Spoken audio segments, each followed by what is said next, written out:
స్వర్గవాస ఎవరు? హలో అమ్మా కోడలి పిల్ల, నేనమ్మా మీ మావయ్య గారిని స్వర్గం నుంచి మాట్లాడుతున్నాను. మావయ్య గారు, ఏంటి స్వర్గం నుంచి మాట్లాడుతున్నారా? అక్కడ ఫోన్ ఫెసిలిటీ కూడా ఉందా? ఈ మధ్య జియోవాడు ఒక టవర్ వేశాడమ్మా. స్వర్గంలో అత్తయ్య గారిని కలిసారా మావయ్య గారు?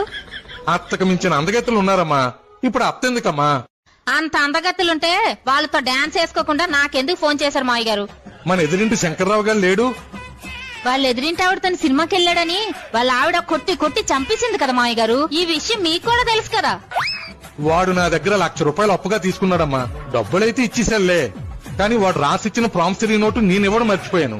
అది కావాలని ఇక్కడ నన్ను తినేస్తున్నాడమ్మా. అమ్మా, పరుపు కింద ఉందేమో చూడమ్మా. ఉంది మావయ్య గారు. కొంపతీసి ఆ నోటు మీకు ఇవ్వడానికి నన్ను గాని మీ అబ్బాయిని గాని చచ్చిపోమంటారా ఏంటి?